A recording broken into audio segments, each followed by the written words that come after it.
समय का पहिया काल चक्र जिसको हम कहते हैं, हमारे अभी मैं भगवान बुद्ध के बारे में पढ़ रहा था, तो उन्होंने एक चीज़ बोली है कि इस दुनिया में सबसे बड़ा पाप, उन्होंने क्या, वैसे हर जगह आप इसको पाएंगे, इस दुनिया में सबसे बड़ा पाप होता है किसी इंसान का दिल दुखाना। क्योंकि जब आप किसी का दिल दुखाते हैं तो उससे जो बददुआ वो निकालता है ना, मान लीजिए कि आपने किसी का दिल दुखाया तो बहुत इंसान दुखी होता है। तो जब इंसान बहुत ज़्यादा फ्रस्ट्रेट होती है, अब मैं आपको थोड़ा दिमाग के बारे में बताता हूँ। हमारा दिमाग एक यूनिवर्स की तरह है, इसमें लाखों करोड़ों अरबों न्यूरॉन्स हैं। न्यूरॉन्स को आप स्टार्स के उसमें कनेक्ट देख सकते हैं।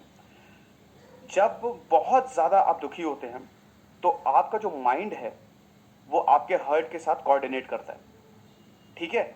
अब उससे निकलती हैं भयानक इलेक्ट्रोमैग्नेटिक वेव,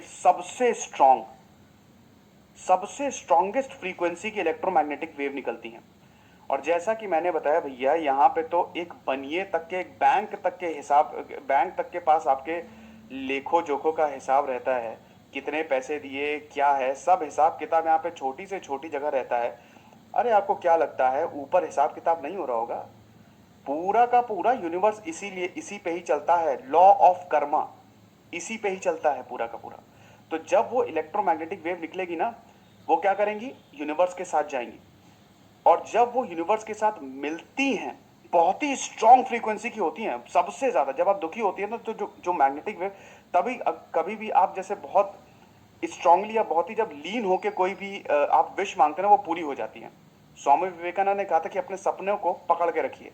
और बहुत लोग ये बोलते हैं कि आप सुबह और शाम जो भी आपको बनना है, बस उसके बारे में एकदम एकदम क्या कहते हैं कि डेडिकेशन से प्रेयर कीजिए, आपको सच में वो मिलता है। ये सब कमाल है, ये इलेक्ट्रोमैग्नेटिक वेव्स का कमाल है।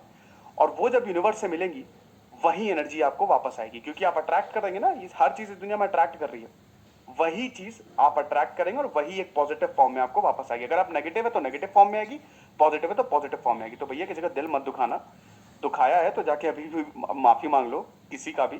तो कभी भी किसी का दिल नहीं दुखाना चाहिए, नेगेटिव तो बिल्कुल नहीं रहना चाहिए, हर चीज को पॉजिटिव वे में देखनी चाहिए, ठीक है। तो ये सारी चीजें थी, और भी आगे देखेंगे किस तरह से हमारी माइथोलॉजीज पे काम कर रही है, मैं पैरेलली आपको समझाता चलूंगा। तो ये था ब्लैक होल के बारे में।